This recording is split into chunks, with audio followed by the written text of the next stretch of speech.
was kind of seeing momentum work on both ends of the spectrum. We can have momentum work for us or against us. And you're talking about massage healing and somebody come in with an injury of their knee, and then it takes it to the next level of they don't want to take out the trash or cook dinner. And this is momentum spiraling downward and momentum picking up steam, ending you in a really dark place. And that same momentum can happen the other way, which start to pick up steam, and it seems like everything's accomplishable, and nothing's going to get in your way, and you'll conquer anything, any hurdle that comes to you. But then you brought up the point behind that, which I was going to ask you about, which is, well, what's the spark that starts that momentum? What's the fire that ignites that initial desire to say, I want to move beyond my knee injury? What's that question that someone starts to ask? And that's where, to me, the seed of motivation is born. And you brought up a point, again, a great point that has to do with that exact spark, which to me is that person getting the diagnosis that potentially, if I don't do this, you'll never be able to walk again. And my question in my head was, so does the spark have to mean that the stakes are so high that it jolts you into doing something? Do the stakes have to be set so high for motivation to exist? Or can we motivate ourselves to simply, do something simple like go cut the grass or start cooking for us, even though we don't have a partner, but we're going to start cooking for ourselves? If the level of motivation or the task that we're trying to complete is low, do we need such a high stake to turn that all around? No, not at all. The nature of inspiration and how we inspire each other. I think Pinterest is a great example of that. Is someone sees something that someone else has done, they have no experience with it, they do the research on how to do it, and they get creative. And I think we have a creative spirit within us. I've met so many people that say, oh, I'm just not a creative person. But I think if we were to kind of grant a divine aspect to everyone, is that we do have this creative energy, this creative drive within us that really, pushes us to explore. You go out for a wonderful meal, you eat homemade pasta for the first time, and the next day you go out, you find a class, you buy a pasta, maker or whatever, and you immerse yourself in the world of pasta. So I think it could be visual, it could be envy on the kind of more dark side of it, but really at the end of the day, I think we have this spirit within us, to these mirror neurons in our brains say, oh, that person is doing something fun, and even though I never tried it, I'll give it a go. Brings up creativity to me is a huge motivator, and I think people tapping into that creativity is a way to inspire them to make that jump that we're saying and give them that spark. And I often hear that something like drugs can spark that creativity. It can create that inspiration. But the balance to me is some drugs, you take something like marijuana, and you often hear the stereotypes that marijuana makes people lazy and lethargic, but it can also potentially increase their creativity or their inspiration. So what in your mind is the balance between that act of something helping inspire you or helping bring about creativity, but not letting it consume you so that you don't have the motivation to see that through? In a lot of ways, it comes down to constitution. On an endocrinological level, even, and how people's biochemistry affects them, which one could say habit could be a motivator, depending on the type of drug. But a lot of times, people gotta get up and get their day moving with a cup of coffee, myself included. I'm a big fan of Java. But going back to ganja per se, there's a lot of people that can wake up, take a bong hit, and, be creative for hours and hours, or get up and do an undesirable job, and that's the motivator to get those happy chemicals firing in order for them to kind of just do what they have to do. So I think it does, there are functional drug users out there.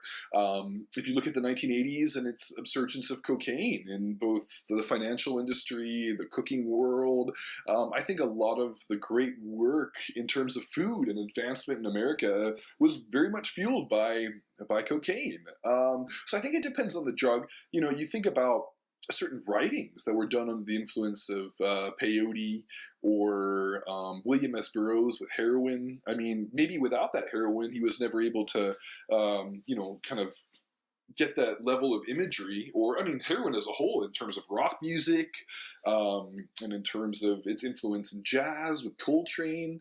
I mean, some of the most amazing and just absolutely phenomenal geniuses that have graced this planet and has shifted culture has been under the influence of some type of drug or the other.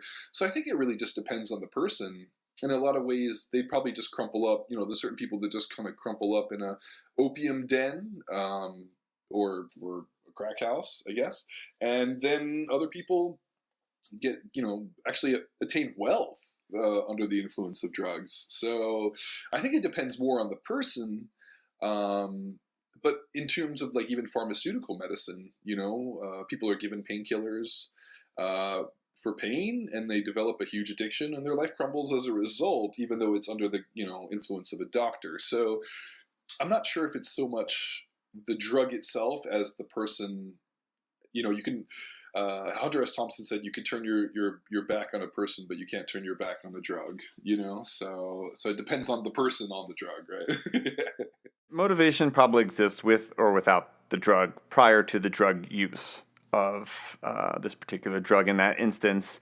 But there was a quote that Bill Hicks uses often, and it reminded me of your drug use and music. And for the people that don't think drugs are some inspirational factor or maybe potentially even motivational factor, he said anybody who's listening to your favorite music, the Beatles, the Stones, or whoever, he goes, you might as well throw away all those CDs because when they made it, they were real effing high.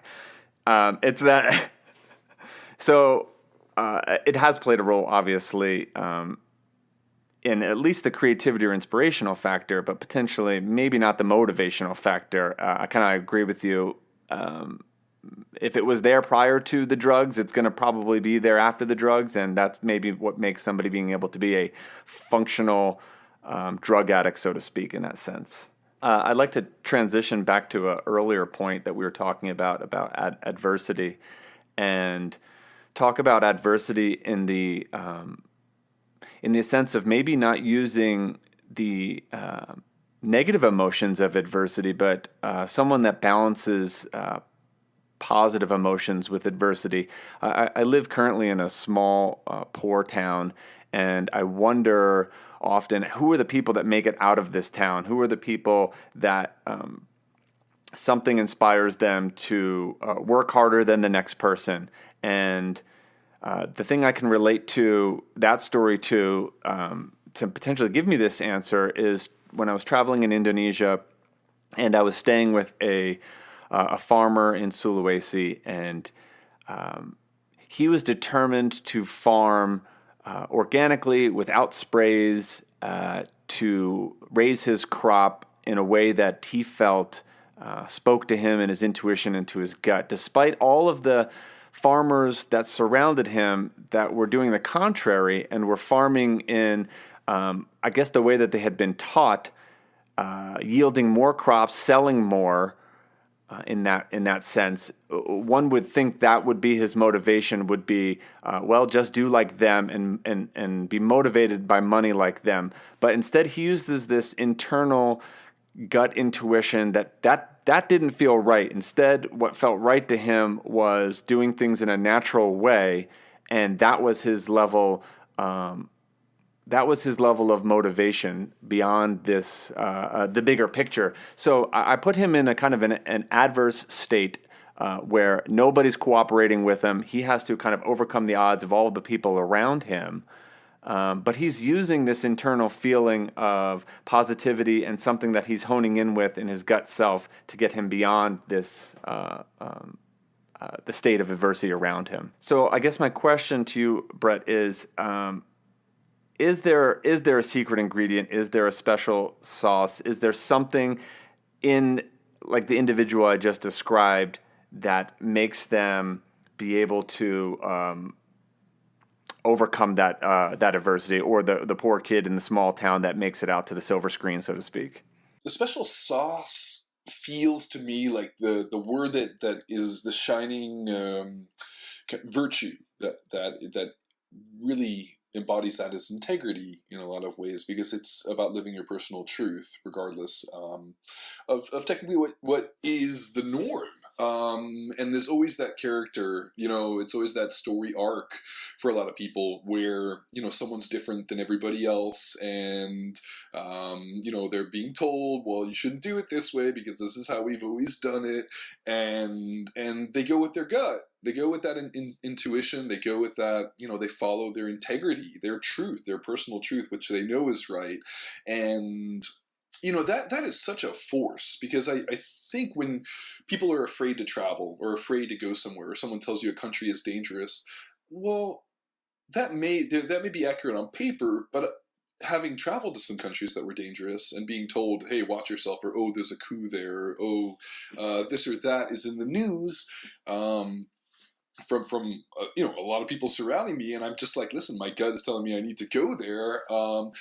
What was reflected back at me is that, and I sustain this feeling, is that 98% of people are truly kind and they live from their integrity, and that's a human experience. I think is that we are kind and generous and deep, and or at least we want to be. I think people are kind of calloused or beaten out of that, and it ranges obviously, but I think that integrity of what just feels good as a human, you're in your own hometown, you're in a place that you've moved, and you help out, or other people help out to get you where you need to go, and I think that's integrity. I think it's not needing to be, you just live by any sort of moral code of conduct, but just simply knowing what feels right.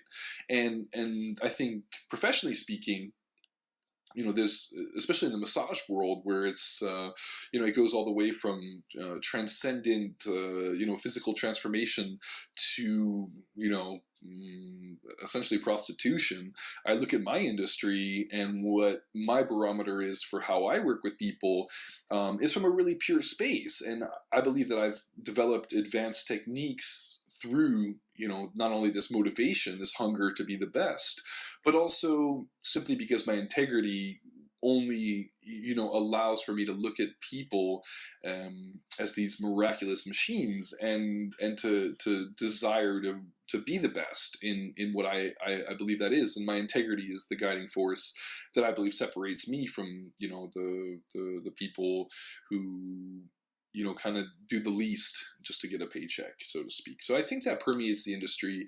It doesn't necessarily have to be an insight of greatness or a desire to be great, but it is that integrity, that virtue of integrity, that guides people's decision making. So if integrity is the secret sauce in your mind, is that what some of us can use in your mind, as our own self motivation if we don't have an adverse situation?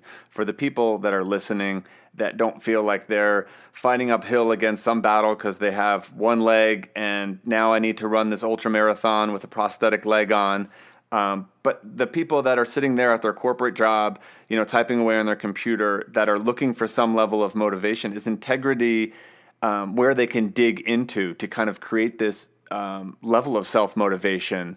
And if that is the case, how does somebody like that sustain that over the long haul of their life? How do they continue to use that level of integrity as a guiding force, throughout their entire life? In essence, it would be twofold. One would be having filters to not take in too much input from people, because advice is everywhere, and everyone wants to, their opinion is like a belly button. Everyone's got one, yeah. So I think a lot of times it has to come from within. It's nice to have applause. It's nice to have a support system that encourages your success, because I think if you had enough people in your life that you really, you trusted them, and they were telling you to be afraid, take the conservative track, and